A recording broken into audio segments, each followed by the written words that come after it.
ഇല്ല, അതുണ്ട്, ആ അപാകത ഉണ്ട്. ആ അപാകത കേവലം കമ്മീഷനിൽ മാത്രം ഒതുക്കി നിർത്താൻ കഴിയുമോ എന്നാണ് ചോദ്യം. ജ്യോതി, മറുപടി. ജ്യോതി, നിങ്ങൾ തെരുവിൽ ചോദ്യം ചെയ്യാൻ പോകുന്നത് കോടതി വിധിയെ കൂടിയാണ്. ഇടതുപക്ഷം റിപ്പോർട്ട് പഠിച്ചതിന് ശേഷം മറുപടി പറയും. ജ്യോതി,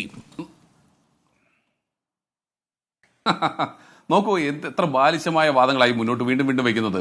അവിടെ കമ്മീഷണറുടെ ഭാഗത്ത് നിന്ന് മിസ്റ്റേക്ക് ഉണ്ടായിരുന്നെങ്കിൽ എന്തുകൊണ്ട് നടപടി ഇതുവരെ ഉണ്ടായില്ല? ഇത്രയും സെൻസിറ്റീവ് ആയിട്ടുള്ള ഒരു വിഷയത്തിൽ കമ്മീഷണറുടെ ഭാഗത്ത് നിന്ന് തെറ്റുണ്ടായിട്ടുണ്ടെങ്കിൽ നടപടി ഉണ്ടാകണ്ടേ? അവിടെ ADGP അവിടെ ഉണ്ടായിരുന്നില്ലേ? ADGP എന്തിന് മൊബൈൽ ഓഫ് ചെയ്തിട്ട് പോയി? ADGP എങ്ങോട്ടേക്കാണ് പോയത്? ADGPക്ക് ഇതിനെ കുറിച്ച് ഒന്നും അറിയില്ലായിരുന്നോ? ADGPയെ വിളിച്ചാൽ കിട്ടില്ലേ? ADGPക്ക് ഗൺമാനില്ലേ? ഗൺമാന്റെ ഫോണിൽ കിട്ടില്ലേ? കിട്ടും. പറഞ്ഞോളൂ, മറുപടി പ്ലീസ്. ഒരു സെക്കൻഡ് എനിക്ക് തരുമോ? ഈ ഇലക്ഷൻ കമ്മീഷന്റെ ഗവൺമെന്റ് എഴുതി ഈ കാര്യത്തിൽ കോടതി വിധി അടക്കം ലംഘിക്കപ്പെട്ടിട്ടുണ്ട്, ഈ ഇദ്ദേഹത്തിന് SP-ക്കെതിരെ നടപടിയെടുക്കാനുള്ള അനുമതി ചോദിച്ചുകൊണ്ട് ഇലക്ഷൻ കമ്മീഷൻ എഴുതി കൊടുത്തില്ല. അവസാനം ജൂൺ 10-ന് പെരുമാറ്റച്ചട്ടം പിൻവലിച്ചതിന് ശേഷമേ നടപടിയെടുക്കാൻ സർക്കാരിന് പറ്റുള്ളൂ. അതാണ് വസ്തുത. പക്ഷെ അദ്ദേഹത്തെ പിന്നീട് സ്ഥലം മാറ്റി എന്നതിനും അപ്പുറം മറ്റു നടപടികളിലേക്കൊന്നും കടന്നില്ല. ഞാൻ മനസ്സിലാക്കുന്നത് ടെക്നിക്കൽ ഇന്റലിജൻസിന്റെ SP ആയിട്ട് അദ്ദേഹത്തെ നിയമിച്ചു. അത് അദ്ദേഹത്തിന് ഓക്കെ.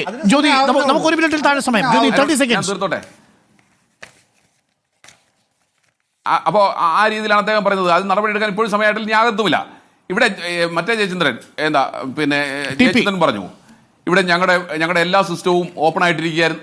TP ജയചന്ദ്രൻ, ഞങ്ങളുടെ എല്ലാ സിസ്റ്റവും ഓപ്പൺ ആയിട്ടിരിക്കുകയായിരുന്നു. അവിടെ സേവാഭാരതിന്റെ ആംബുലൻസ് റെഡി ആയിരുന്നു. അപ്പം തന്നെ കൊണ്ടുപോയി എല്ലാം ചെയ്തു. ഞങ്ങളുടെ പ്രധാനമന്ത്രി ഉറങ്ങിയിട്ടില്ല, ചാടി പിടിച്ചു വന്നു, ഓടി പിടിച്ചു വന്നു, എല്ലാ സംവിധാനത്തിനെയും വിട്ടു, എല്ലാം ചെയ്തു. പക്ഷേ 1 രൂപയുടെ കാശ് കേരളത്തിന് തന്നിട്ടില്ല ജയചന്ദ്രൻ. മറ്റ് സംസ്ഥാനങ്ങൾ കൊടുത്തപ്പോൾ 1 നായ പൈസ ഇന്ന് വരെ കേന്ദ്രത്തിൽ നിന്ന് കിട്ടിയിട്ടില്ല എന്നുള്ള കാര്യം ജയചന്ദ്രൻ അറിയാമോ? അവിടെ എവിടെ പോയി ആർജോ? അവിടെ എവിടെ പോയി നിങ്ങളുടെ അവിടെ എവിടെ പോയി? സംസ്ഥാനങ്ങൾക്ക് പ്രാഥമികമായി റിലീഫ് കൊടുത്തപ്പോ ജയചന്ദ്രൻ ഒരു പൈസ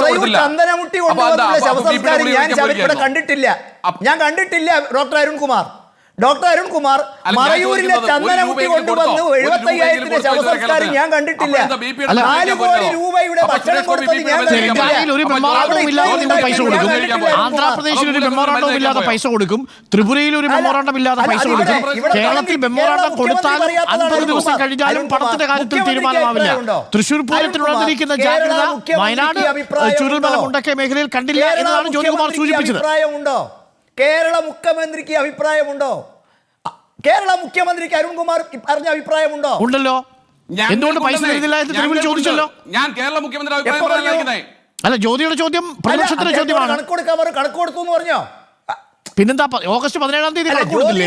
ഇന്ന് സെപ്റ്റംബർ മാസം 24-ആയില്ലേ? എവിടെ പണം?